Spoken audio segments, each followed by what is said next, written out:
Alors dans cette petite vidéo, je vais tenter de te démontrer la troisième loi de Kepler. Alors déjà, que dit cette loi concrètement?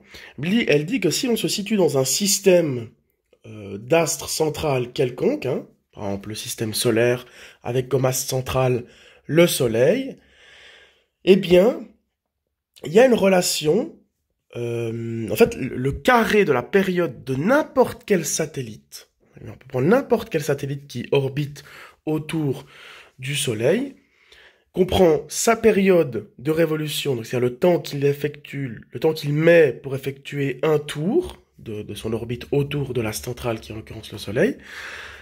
Mais le carré de cette période de révolution sur le rayon de trajectoire au cube est égal à une constante. C'est-à-dire que pour un système donné, le carré de la période de révolution sur le rayon de courbure au cube est égal à une constante. C'est-à-dire qu'on peut prendre n'importe quel satellite dans ce système-là. Si on prend la période de révolution et le rayon et que l'on effectue cette relation, on obtiendra toujours la même valeur. C'est une constante qui va dépendre du système sur lequel on se trouve. Évidemment, cette constante ne sera pas la même suivant le système. Dans le système solaire, ce sera une valeur. Dans d'autres systèmes solaires, ce sera d'autres valeurs. Mais Kepler a réussi à prouver, grâce à certaines observations, à certaines données, et à certaines démonstrations mathématiques, que effectivement, ceci était toujours vrai. Ça se généralise même à n'importe quelle trajectoire. Là, on va se focaliser sur les trajectoires circulaires, mais ça se généralise également aux trajectoires elliptiques. Voilà. Donc c'est encore plus intéressant. Voilà. Mais nous, on va, avec les outils qu'on a à disposition, on va tenter de démontrer ceci. Alors on va faire un petit peu un anachronisme, c'est-à-dire qu'on va démontrer cette relation à l'aide de la loi de Newton, enfin à l'aide des lois de Newton. Alors on va me dire, voilà, c'est un anachronisme parce qu'effectivement, les lois de Newton découlent elles-mêmes des découvertes de Kepler. Donc on va faire le travail à l'envers, mais c'est quand même assez intéressant. On va voir comment est-ce qu'on peut prouver ça à l'aide de Newton. Voilà. Alors, on va prendre un exemple. J'ai un astre central de masse M majuscule et j'ai un astre, un satellite qui va orbiter autour et sa masse c'est petit m. D'accord que ce satellite est soumis à une force, c'est la force gravitationnelle. Voilà. Et cette force-là, on peut la quantifier grâce à la loi de la gravitation universelle postulée par Newton, qui dit que la force gravitationnelle, l'intensité de la force gravitationnelle qui s'exerce entre deux corps, dotés de chacun d'une masse, c'est le produit des masses de ces deux corps sur la distance au carré fois une constante. Voilà. Ça, c'est la formule qui permet de quantifier la force gravitationnelle qui va s'exercer, donc, là, qui va s'exercer sur le satellite, mais c'est également la force qu'exerce le satellite sur l'axe central. C'est une force, action-réaction. C'est-à-dire que le satellite exerce une force gravitationnelle sur l'axe central, et l'axe central exerce une force sur le satellite, et elles sont égales en intensité. Et ici, évidemment, on s'intéresse au satellite. Donc, la force gravitationnelle est égale au produit des masses sur le carré de la distance, le tout fois une constante. Bien. Alors, en l'occurrence, la distance, c'est le rayon de la trajectoire du satellite. D'accord ? Et en l'occurrence, on sait que, selon la seconde loi de Newton, la somme des forces extérieures qui s'exercent sur un corps est égale au produit de la masse par le vecteur accélération. Alors ici, il n'y a qu'une seule force qui s'exerce sur le satellite fondamentalement. Eh bien oui, puisque le satellite n'est pas soumis à d'autres forces. Il n'y a pas de frottement, puisque évidemment on se trouve dans l'espace. Donc le satellite est soumis à une seule force, c'est uniquement cette force qui est à l'origine de son mouvement, entre guillemets. Donc du coup, la somme des forces extérieures, c'est égal à quoi? C'est égal à ça, justement, la force gravitationnelle. Donc c'est petit m fois grand M sur R carré, et c'est égal à M fois A. Les M se simplifient. On a donc que l'accélération est égale à M sur r carré. Et petite chose intéressante à souligner, l'accélération en l'occurrence c'est quoi? Alors c'est l'accélération gravitationnelle, certes, mais c'est une accélération centripète puisque l'objet poursuit un mouvement circulaire uniforme. Et lorsqu'un objet est dans un mouvement circulaire, effectue un mouvement circulaire uniforme, c'est-à-dire qu'il poursuit une trajectoire circulaire à raison d'une vitesse constante en intensité, il est tout de même soumis à une accélération. C'est une accélération centripète, c'est une accélération qui va participer justement à la déviation de l'objet. C'est ce qui va faire qu'il va pas parcourir une ligne droite. Sa vitesse, elle est constante en intensité, c'est-à-dire que, pareil, quand on contourne un giratoire, évidemment, la vitesse ne change pas en théorie. Par contre, elle ne change pas en intensité, c'est-à-dire que sur le compteur de vitesse, il n'y a pas de variation en théorie. Par contre, il y a un changement de la direction de la vitesse, c'est-à-dire que là, l'objet il a une vitesse, mais la direction du vecteur vitesse va changer au fur et à mesure. C'est ce qui va faire que il va pouvoir contourner, justement pouvoir faire cette trajectoire circulaire. Et donc ça, c'est à l'origine d'une accélération qui est centripète, dans la même direction que la force gravitationnelle. Et cette accélération-là, c'est la vitesse au carré sur le rayon. Alors ça peut faire l'objet de d'autres vidéos, la démonstration de cette formule-là. En tout cas, voilà, dans un mouvement circulaire uniforme quelconque, l'accélération centripète auquel est soumis l'objet qui poursuit la trajectoire, c'est la vitesse au carré sur le rayon.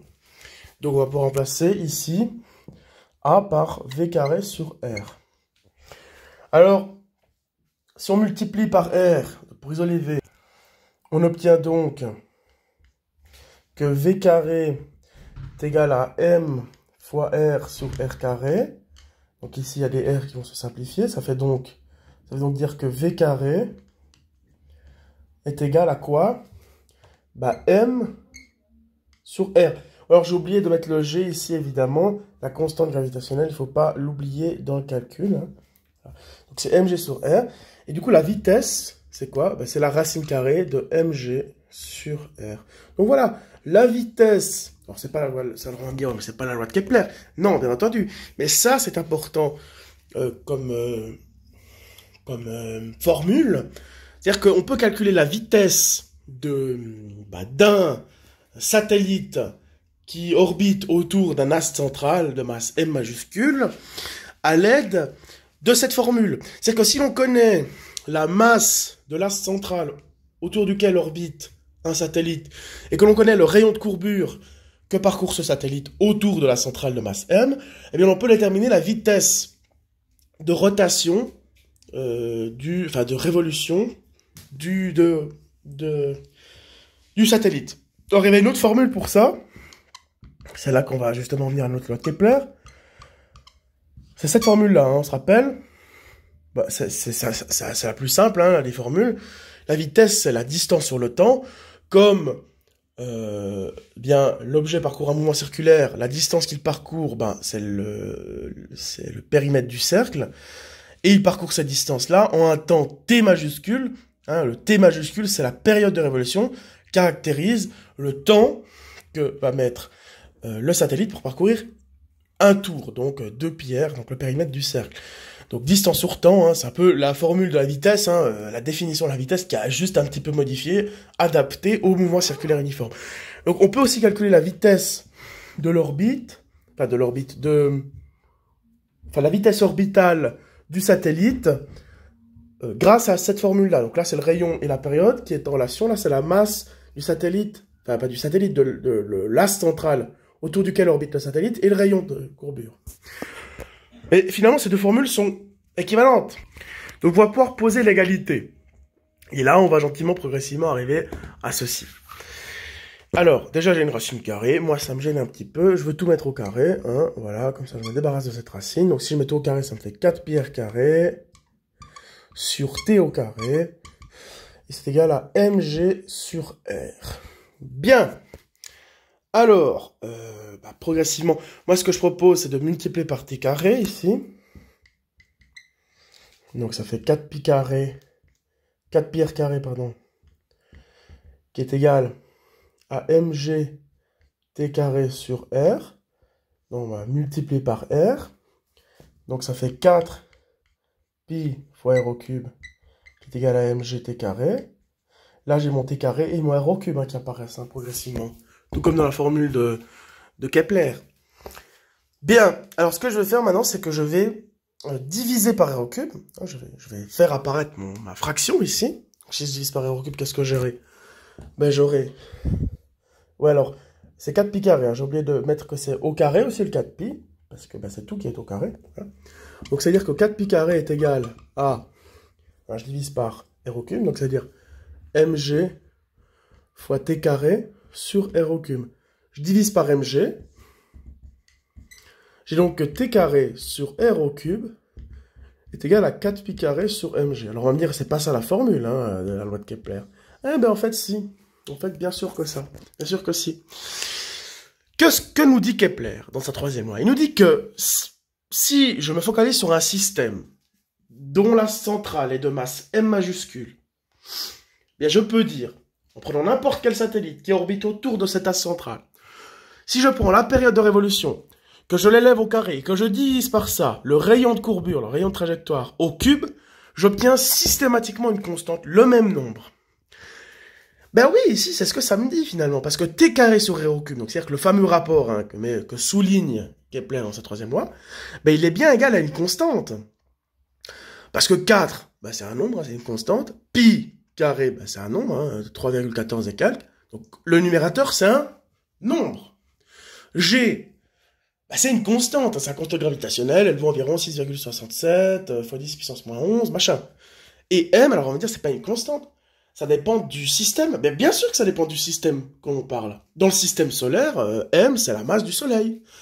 Mais, en tout cas, ceci, ça reste une constante dans le cas où l'on se focalise sur un système en particulier.